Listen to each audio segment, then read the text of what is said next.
Please press meet అయిన తర్వాత భోజనాలు దయచేసి అందరూ కూర్చోబెట్టు. నవీన్ సైలెంట్ ఇవ్వండి.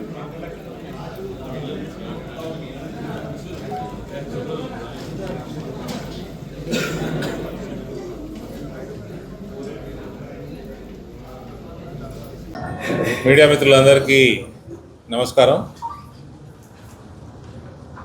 ఇది ఇవాళ భారతీయ జనతా పార్టీ ఇంటర్నల్ సమావేశం కాబట్టి అందరినీ కూడా సమావేశం అయినాక ఆహ్వానించడం జరిగింది. మున్సిపల్ ఎలక్షన్స్, దానికి సంబంధించిన ఇన్ఛార్జులుగా రాష్ట్ర పార్టీ పంపిన పెద్దలు రామకృష్ణారెడ్డి గారు, వెంకటేష్ నేత గారు, అట్లా వివిధ మున్సిపాలిటీలలో ఇన్ఛార్జులుగా వచ్చిన వాళ్ళందరితోటి ప్లస్ ప్రతి మున్సిపాలిటీకి జిల్లా నుంచి నాయకత్వాన్ని 5-5గురిని ఇన్ఛార్జులుగా పార్టీ నియమించింది. అందరం కూడా మాట్లాడుకొని రానున్న మున్సిపల్ ఎన్నికల్లో ఏ రకంగా పార్టీని బలపరచాలన్నది దాని మీద దృష్టి సారించి మేము డిస్కషన్ చేసుకున్నాము. పార్టీ పరిస్థితి దృష్ట్యా భారతీయ జనతా పార్టీకి ఒక మంచి అవకాశం, అది నా నియోజకవర్గమే కాదు రాష్ట్ర వ్యాప్తంగా కూడా మంచి అవకాశం. వాళ్ళకి అభ్యర్థులు దొరుకుతలేరు, 4 రోజులైతే నాయకులు కూడా దొరకరు, అందరు జైళ్ళలో ఉంటారు. అది రేవంత్ రెడ్డి నియత్ చక్కగా ఉంటే. కాబట్టి ఇటువంటి అవకాశాన్ని మన నియోజకవర్గంలోనైతే మనం ఎట్టి పరిస్థితుల్లో చేజారుకోవద్దు. దానికి తగ్గట్టు స్ట్రాటజీ, వ్యవహారము అన్నీ ఏ రకంగా ఉండాలన్నది మేము మాట్లాడడం జరిగింది.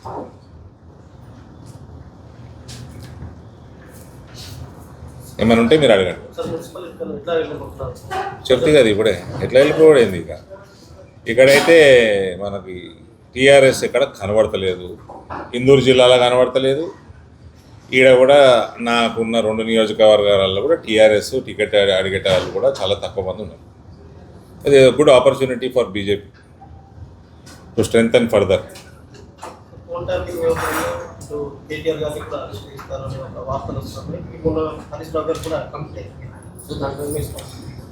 చూడండి, ఫోన్ ట్యాపింగ్ చేసిండ్రా అంటే చేసిండ్రు, దానికి అనేక రుజువులు ఉన్నాయి. వాళ్ళని అరెస్ట్ చేస్తారా లేదా అన్నది రేవంత్ నియత్ మీద ఉంటుంది. రేవంత్ ప్యాకేజీలకి అమ్ముడు పోతాడా లేకపోతే నిజాయితీగా పనిచేస్తాడా దాని మీద ఉంటుంది.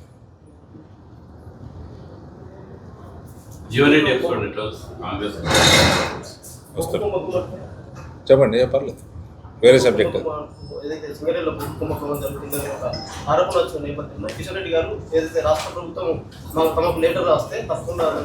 అంతే కదండి. ఇప్పుడు డైరెక్ట్గా మేము ఇంటర్ఫియర్ కాలేము, సెంటర్ ఇంటర్ఫియర్ కాలేదు డైరెక్ట్గా.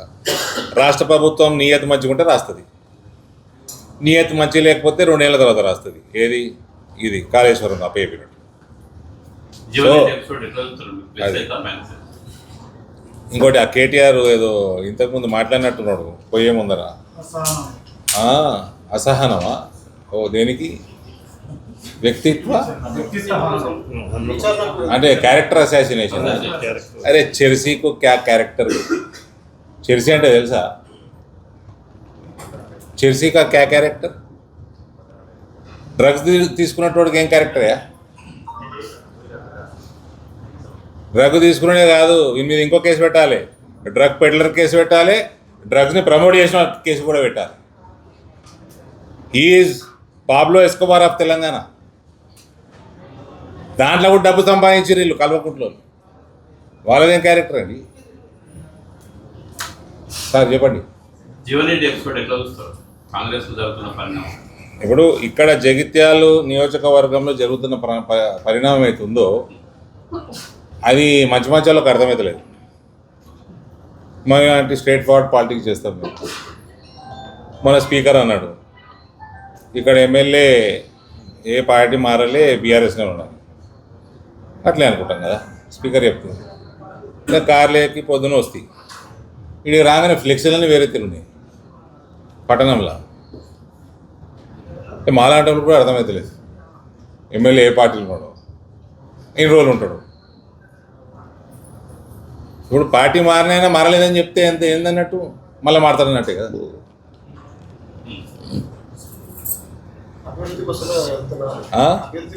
అవు కరెక్టే, మేమందరం పిచ్చోళ్ళము. సో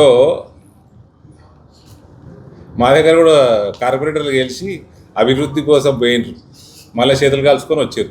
దేనికోసం వచ్చారు అంటే ఈయనే అభివృద్ధి అవుతుందని వచ్చారు కదా. మళ్ళీ బీఆర్ఎస్లో పోతారనే కదా. ఇక బీఆర్ఎస్ ఉంటుందో లేదో మరి ఆయన్నే చెప్పాలి. ఇప్పుడు స్పీకర్ చెప్తే కూడా నమ్మటట్లేదు. రేపు కోర్టు చెప్పినా పాపం కోర్టు కూడా కన్ఫ్యూజన్ లేవు. 40 సంవత్సరాలు పార్టీని పట్టుకున్నాడు, 30 సంవత్సరాలు పార్టీని పట్టుకున్న జీవారెడ్డి. సో ఇదొకటి. ఇంకో పెద్ద నాయకుడు ఉండే ఇక్కడ ఎల్ రమణ గారు, ఒకటే ఒక తెలుగుదేశం ఫ్లెక్స్ చూసిన ఇవాళ ఇది రాంగరాంగ అనమాట. అది ఎల్ రమణ పక్కకే ఉన్నది. అది తెలుగుదేశం ఫ్లెక్స్లు ఇవాళ రేపు ఎడ కనబడతాయి బ్రదర్, ఒక్కటే కనబడ్డది. ఎల్ రమణ బీఆర్ఎస్లో ఉన్న ఫ్లెక్స్ ఉన్నది, దాని పక్కకే అంటుకొనే తెలుగుదేశం ఫ్లెక్స్ ఒకటి ఉన్నది. మరి ఆయన ఈ ఫ్లెక్స్లకి వెళ్ళి ఆ ఫోటో ఆ ఫ్లెక్స్లకి ఎప్పుడు జారుతుంది కూడా తెలియదు. మళ్ళీ అంటే ఆయనే పార్టీలో కూడా తెలియదు, మీ ఎమ్మెల్యే పార్టీలో కూడా తెలియదు. ఈ అన్నిట్లా నాకు మనస్ఫూర్తిగా నేను మాట అంట, నా తండ్రితో సమానుడు జీవన్ రెడ్డి గారికి ఏ రకంగా అయితే కాంగ్రెస్ పార్టీ ట్రీట్ చేస్తున్నదో ఇది మంచి పద్ధతి కాదు. పార్టీలో పక్కన పెట్టేరా అటువంటి వ్యక్తిని ఈ వయసులో హింసించడం, దానంత పాపం ఇంకోటి లేదు. ఆయనతోటి మాట్లాడవచ్చు, ఆయనని కన్విన్స్ చేసుకోవచ్చు. ఆయన పెద్ద టఫ్ క్యారెక్టర్ ఏం కాదు, పాపం మంచోడు, చాలా సౌమ్యుడు. ఇట్లా ఈ రకంగా మనక్షోభకి గురి చేయడం అన్నది ఇది కాంగ్రెస్ పార్టీ మంచి విధానం కాదు. మేము ఇప్పుడు ఎలక్షన్ల టైం, కానీ నేను నిజంగా కూడా నాకు కూడా బాధ ఉంది. చక్కగా పోయి ఆయనను పోయి పలకరిద్దామని ఉంది. ఎలక్షన్స్ టైం కాబట్టి కుదలేను, బాగుండదేమో, ఆయనకు కూడా మంచిది కాదు.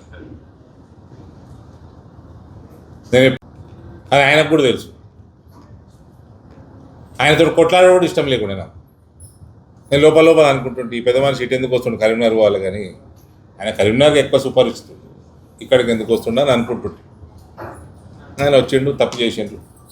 సరే, వాట్ ఎవర్ ఇట్ ఈస్, ఆయన చేసిన జగిత్యాల ప్రాంతానికి చేసిన సేవ, రాజకీయంగా ఏ స్థాయికి ఎదిగిండో ఆయనని ఈ రకంగా ట్రీట్ చేయడం అన్నది ఇది మంచి పద్ధతి కానే కాదండి.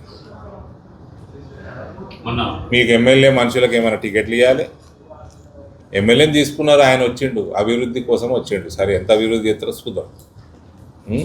ఆయన చేసే అభివృద్ధి మా దయ్యతో అయ్యేటి అవుతున్నాయి అంతే. నేను ఆయనతో ఫోటోలు దిగితే పెద్ద అది అడ్మినిస్ట్రేటివ్ ఫోటోలు, అవి ఆర్గనైజేషన్ ఫోటోలు కాదు, అవి nothing to do with organization. Revanth Reddy Narendra మోడీతో ఫోటోలు వచ్చినట్టు, అమిత్ షా తోటి వచ్చినట్టే ఇవి అంతే. No other, you need not read between the lines.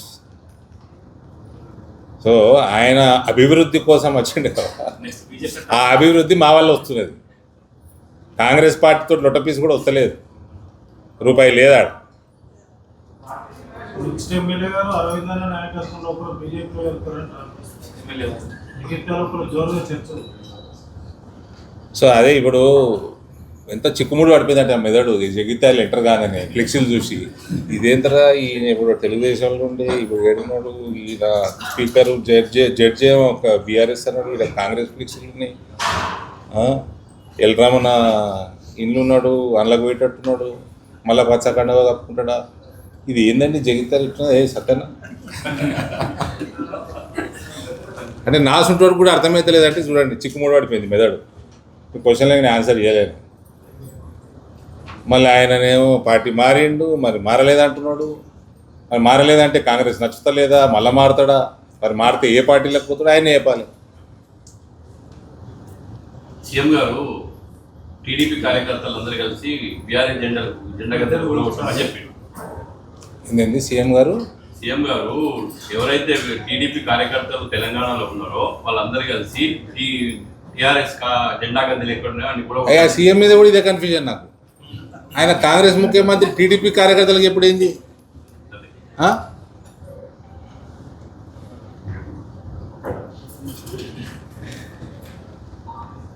ఈ పరిణామాలన్నీ ఏంటి అసలు? ఏమో బ్రదర్, ఇదంతా కన్ఫ్యూజన్ సినిమా ఒకటి ఉండే ఇంగ్లీష్లో, ఒకటి హాలీవుడ్ సినిమా ఒకటి ఉండే ఇన్సెప్షన్ అని. వానికి కళ పడుతుంది, కళలో కళ పడుతుంది, ఆ కళలో మళ్ళీ కళ పడుతుంది, మళ్ళీ ఆ కళలో ఇంకో కళ పడుతూ ఉంటుంది. అట్లుంది జగిత్యాల రాజకీయం.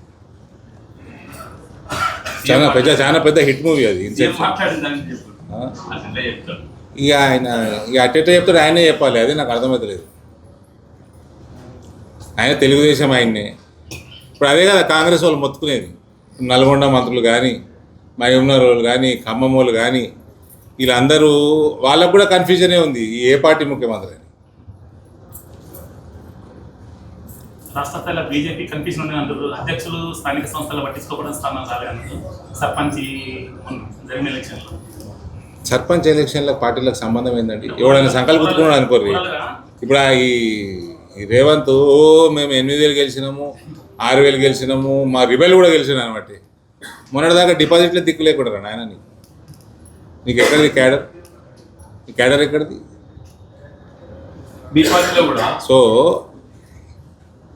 నేను అందుకనే ఎక్కడ కూడా నేను ఓపెన్ లాస్ట్ టైం కూడా ఈసారి కూడా సర్పంచ్ ఎన్నికలు పార్టీలకు అతీతం.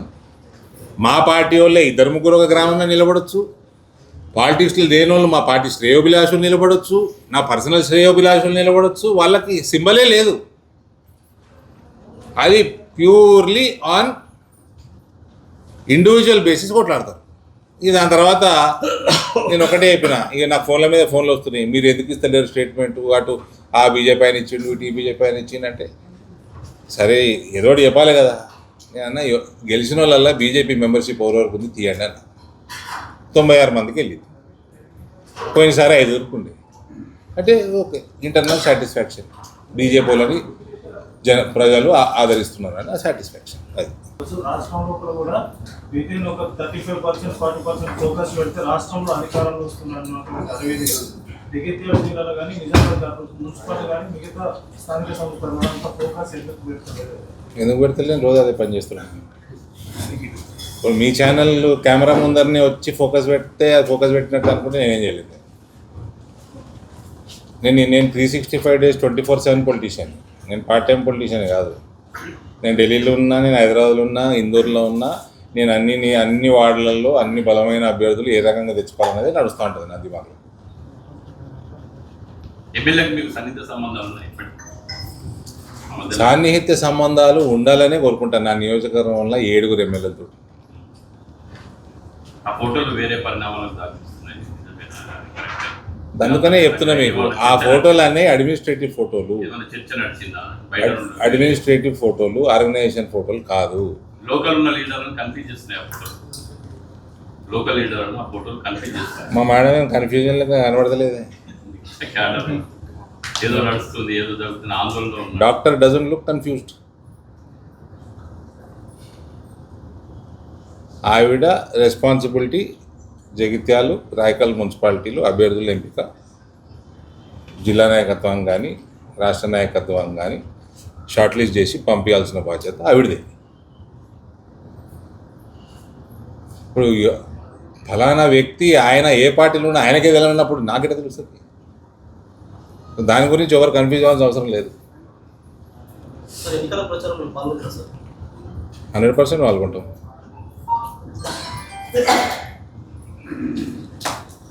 కానీ జగిత్యాల కోసం చిక్కుముడి పడ్డది. ఇలా ఎంటర్ అవుతుంటేనే ఫ్లెక్సీలు చూస్తుంటే చిక్కుముడి పడ్డది. మీకు ఎప్పటి నుంచో జగిత్యాల జిల్లా కేంద్రంలో ఒక చిన్న వర్గం ఉంటుంది మీ బీజేపీ. అది అటు కాకుండా ఇటు కాకుండా ఇబ్బంది గురి చేస్తుంది. అయ్యో మీరు ఉంటే జగిత్యాల తెలుసు మీకు.